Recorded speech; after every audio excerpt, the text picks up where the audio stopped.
Hey guys, Tabby Vlogs here, and I am here with another live stream. Um, so yeah, I'm just waiting on my friend real quick. He just got on Discord.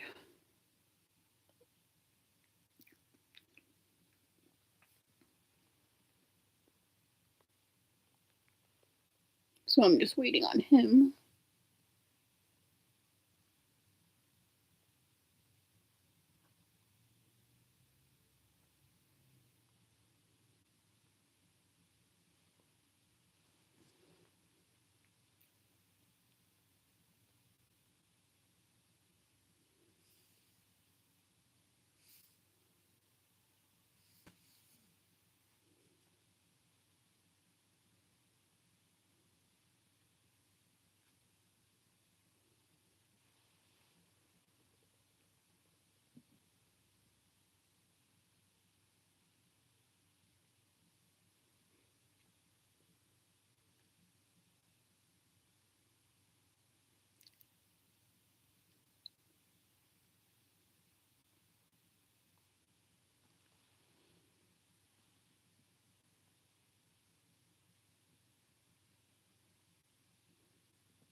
He is messaging back.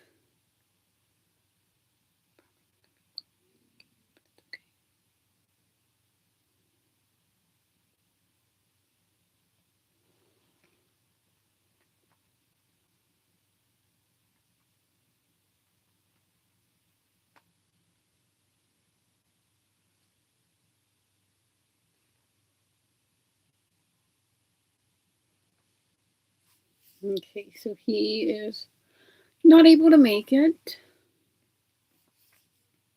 but that's okay.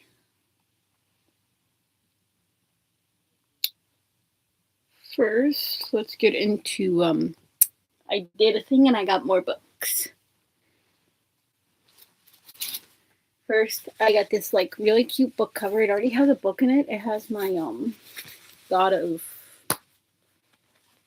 War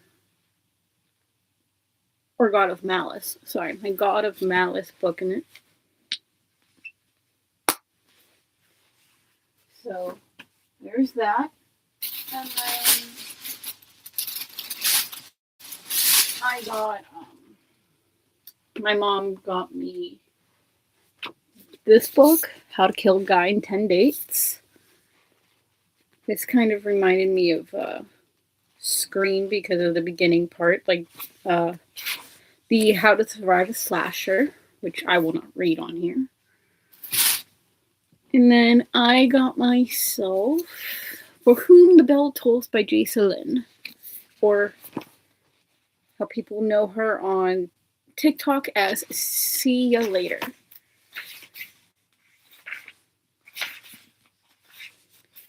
I have heard this is a really good book, and I am really excited to read this. And then, yeah, this book cover I got on my second trip there on the same day, but on the first trip I got that For Whom the Bell Tolls. And then on my second trip, well, first I went to Target, and I got this book, Beautiful Venom. I heard that's a really good book.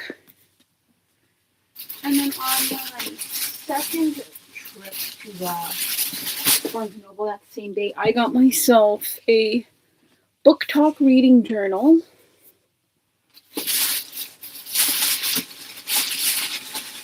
I also got the books Once Upon a Broken Heart. I heard that's a really good book. And I got Den of Vipers. I heard that's supposed to be really good. And look at the sprayed edges. They're so pretty. I love the sprayed edges. They're like so pretty. But yeah, I got more books.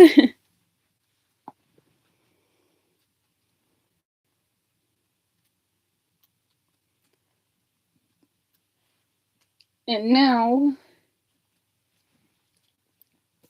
we will get into this book. We are getting into chapter 16, Through the Trapdoor, and we're getting into a special feature.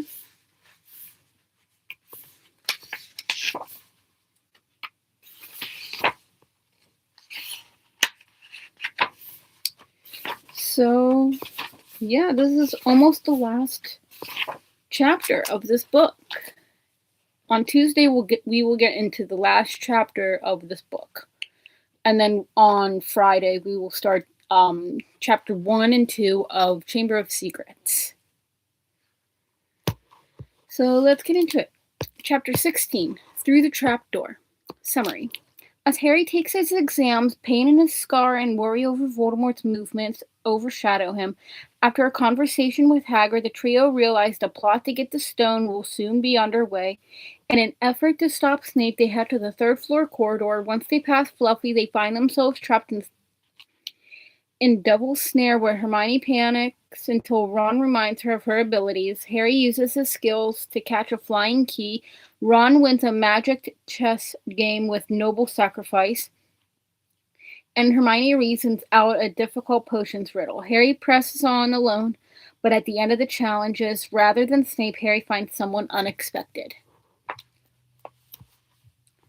As the school year comes to a close and the adventure approaches its climax, everything Harry has learned and experienced over the course of the year comes together. The Sorcerer's Stone, the key to immortality, is hidden at Hogwarts, and Lord Voldemort is after it in an effort to return to full strength and power. Harry knows who his real enemy is, and he is prepared to face him no matter what the cost. For the first time since Harry discovered the truth about its origin, his scar hurts consistently. At this point, the reasons for this pain are not clear. Harry has a feeling that this is connected to Voldemort, and the thought of that connection troubles him more than the pain itself. This is a strong hint that Harry and Voldemort's link goes beyond the night of the attempted murder to something far more sinister. Though the exact nature of the piece of Voldemort's soul that has attached itself to Harry, or why it caused him pain, is unclear to both the readers and the characters at this point in the series. At this point in the series, there have been many theories as to how it works. One theory suggests a piece of Voldemort's soul becomes more active when it nears another piece. A second theory posits that Harry feels pain in his scar whenever Voldemort experiences particularly strong emotions. It follows then that Voldemort's excitement at finally reaching the threshold of his resurrection would cause Harry great pain. Harry, however, is just now learning he has a connection with the Dark Lord, and he is unsure what to make of this sign, besides a feeling that it might be a warning. Sensing that danger could strike at any moment, Harry is determined to protect the people and place he has come to love most. Harry has a sense of just how dangerous Voldemort coming back to power is for everyone, but he still does not confide his fears in an adult or seek their help. He voices his concerns only with Ron and Hermione, suggesting he believes he alone can solve the problem. From the abuse the Dursleys inflicted on him and their rule to not ask questions, he has developed a sense of self-sufficiency and survival that kicks in during times of stress. Harry has learned over 10 years of his life that he will not get help from the adults around him, and he has yet to unlearn that. He hesitates to confide in Hagrid and Professor McGonagall, adults with whom he has a closer relationship, and when he finally does reach out to them, their response disappoints him to the point that he resolves he must take action himself. If there was any doubt that Harry belonged in Gryffindor, this tendency to leap into action quickly puts that to rest. But Harry is not the only one proving his Gryffindor traits in this chapter. Neville also showcases his bravery by standing up to the trio.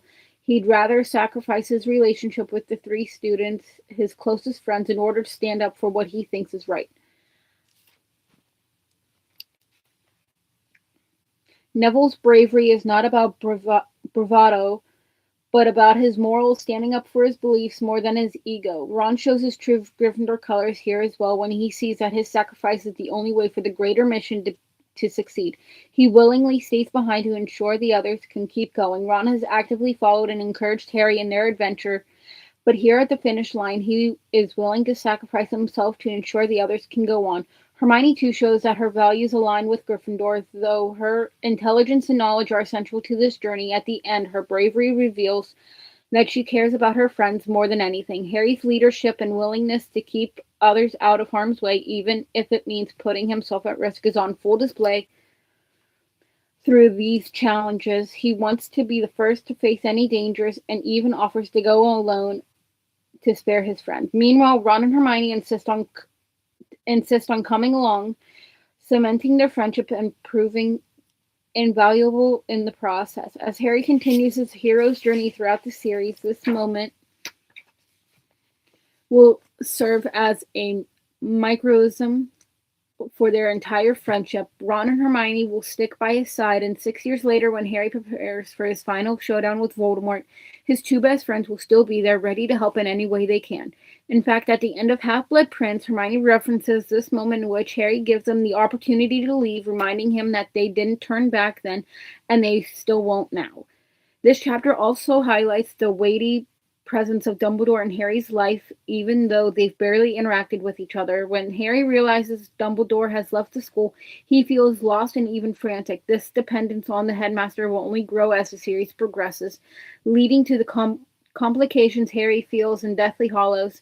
Even though Dumbledore is gone and Harry has entered the challenges himself, he still feels like he needs the headmaster to truly save the day. For now, Harry sends Hermione back with clear instructions to send out Dumbledore for help.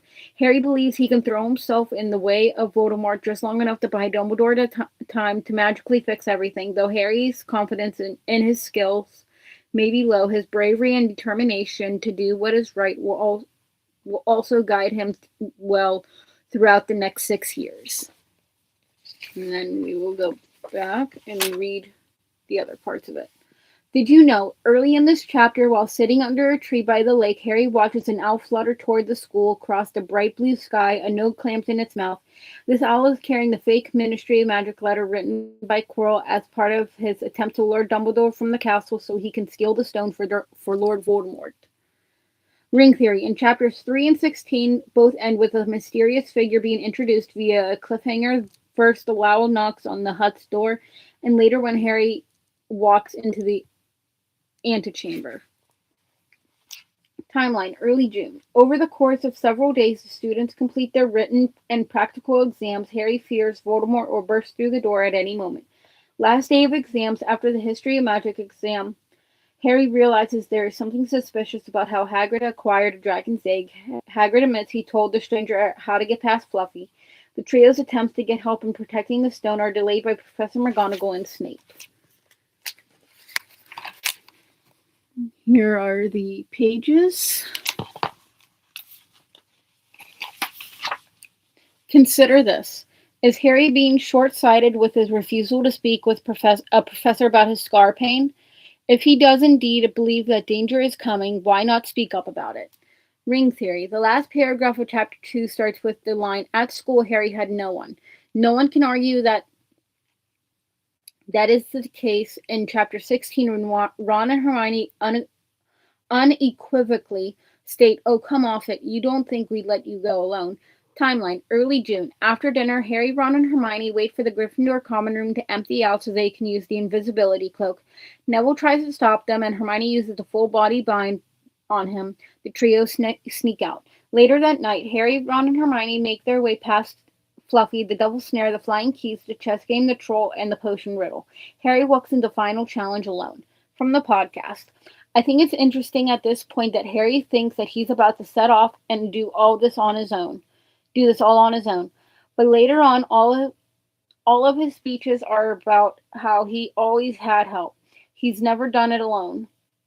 So I think it's a mark of their friendship, the moment that he knows for the first time in his life he is not facing this alone. Rosie said this in episode 7 of Aloha Mora. Ring theory. Harry says, haven't you heard what it was like when Lord Voldemort was trying to take over? There won't be any Hogwarts to get expelled from. He'll flatten it or turn it into a school of the dark arts. He already fully understands Lord Voldemort's intentions and in some way predicts what happens in Hogwarts in Book 7. Magical theory. What do you think created the pain Harry feels in his scar? Is it the Horcrux attempting to rejoin the whole, which is why it happens in proximity to Quirrell and Voldemort? Here are these pages.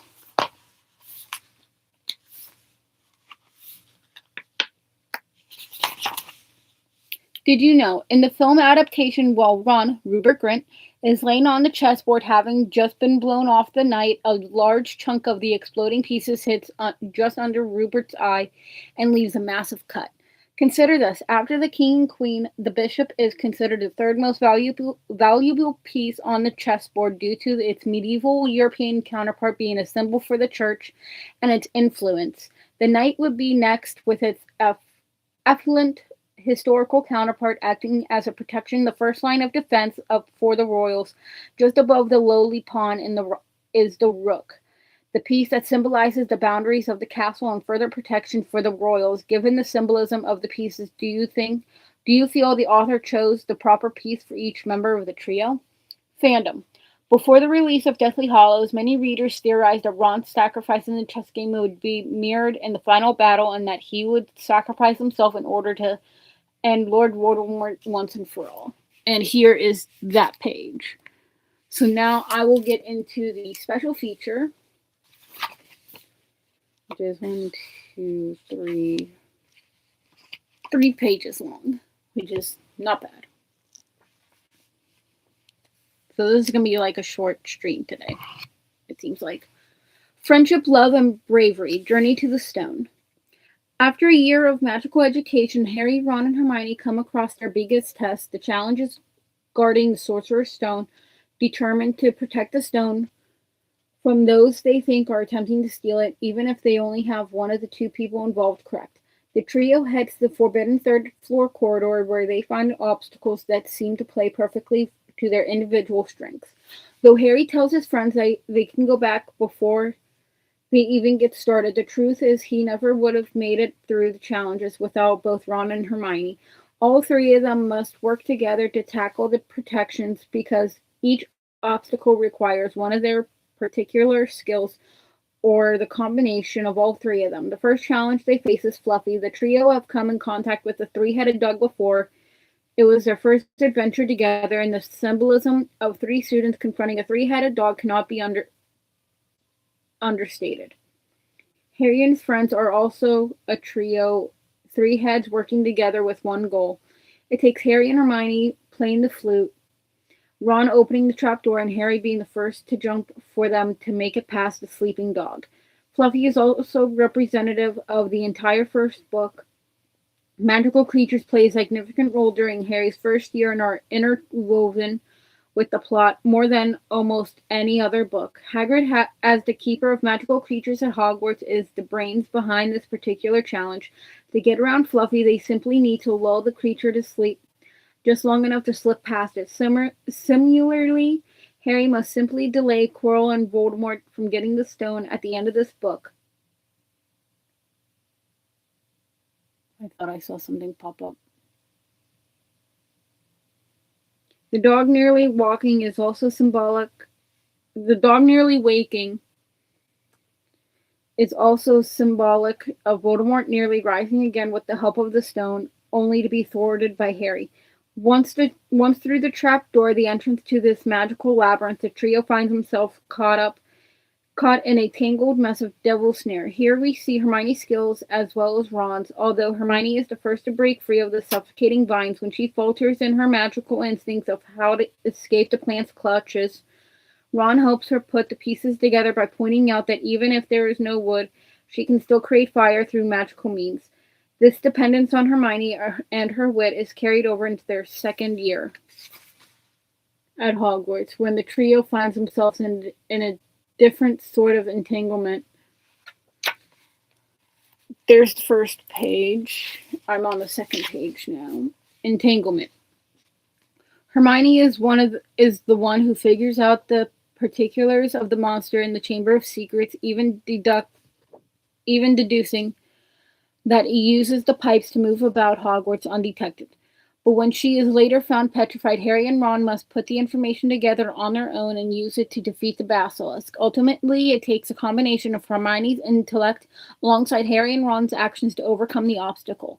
The third task, the Flying Key, speaks to Harry's individual skills as the youngest Seeker in the Century, having inherited his father's talent for flying. Catching a flying key is right up his alley. As readers later discover, Book 3 focuses nearly solely on Harry and the legacy he inherits from his father. Furthermore, it is Ron who identifies what type of key will open the locked door, paralleled in Book 3, where Ron is the keeper of the key to the mystery, namely Scabbers the Rat, aka Peter Pettigrew. If Pettigrew is thought of as the key Harry catches, the analysis goes even deeper. Harry notes the wings of the key they need to grab in order to proceed are bent and misshapen as though it's already been caught. Pettigrew himself can be viewed as damaged in that he became a Death Eater, and by betraying his friends and revealing where Lily and James Potter were hiding to Lord Voldemort, he played a critical role the night Voldemort murdered Harry's parents. The key also looks battered after Harry rams it into the door, much as Pettigrew, for his part, is set free with his debt to Harry at the end of Book 3 to return to Voldemort.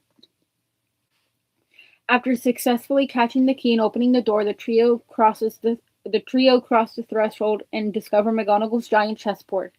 Here we see Ron's skill on full display as he commands the room, leading his friends through the game and ultimately sacrificing himself in order to ensure they move on.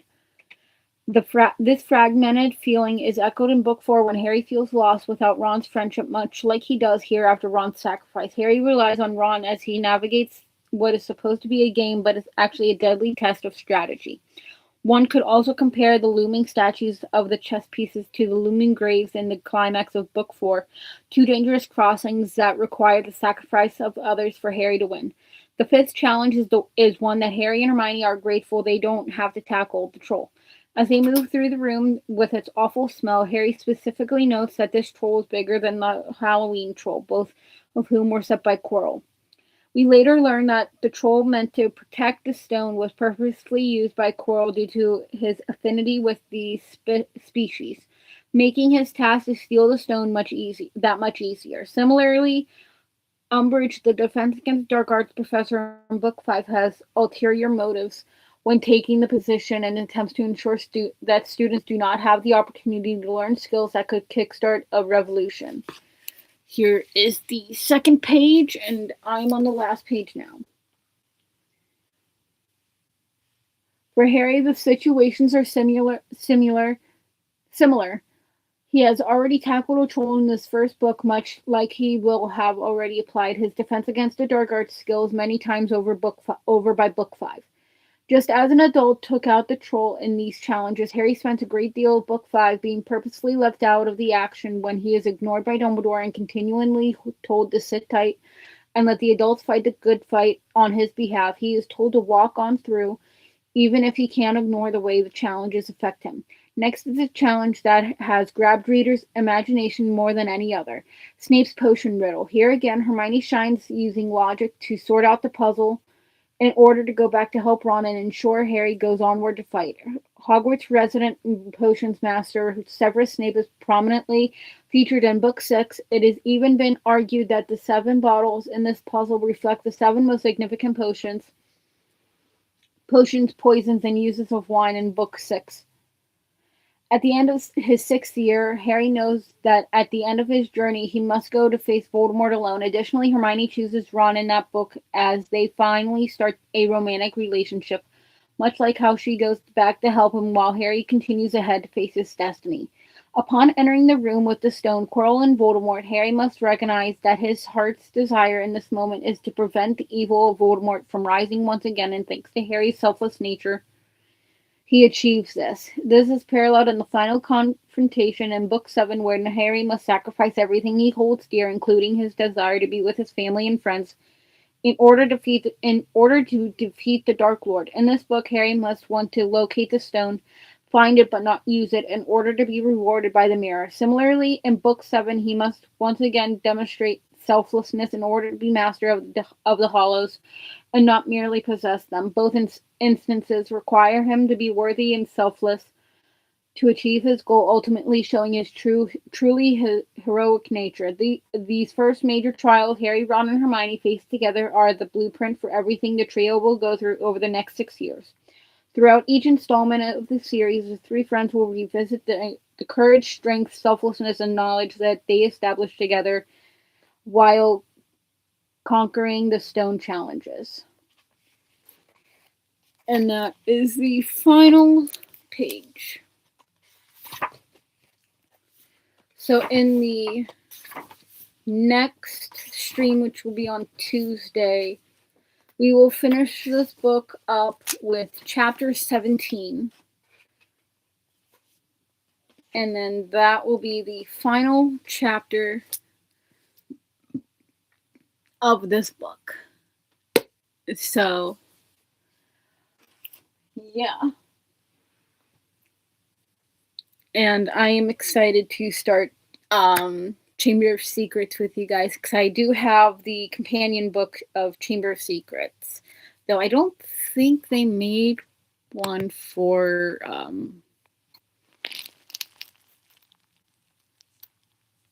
Prisoner yet. I don't think so, but let me check.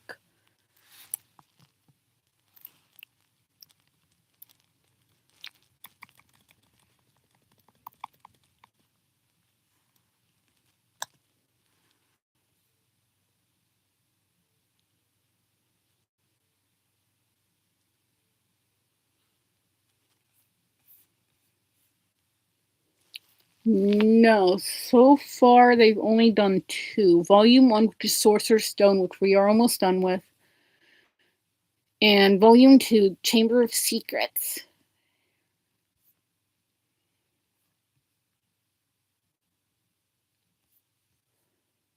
Let's see, when did Chamber of Secrets come out? When did they release Chamber of Secrets?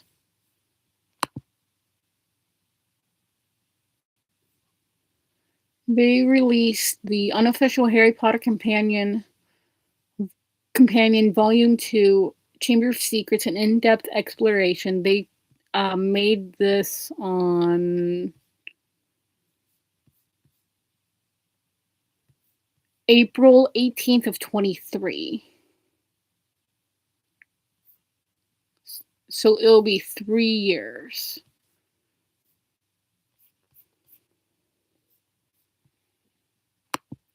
So it'll be 3 years on the 18th.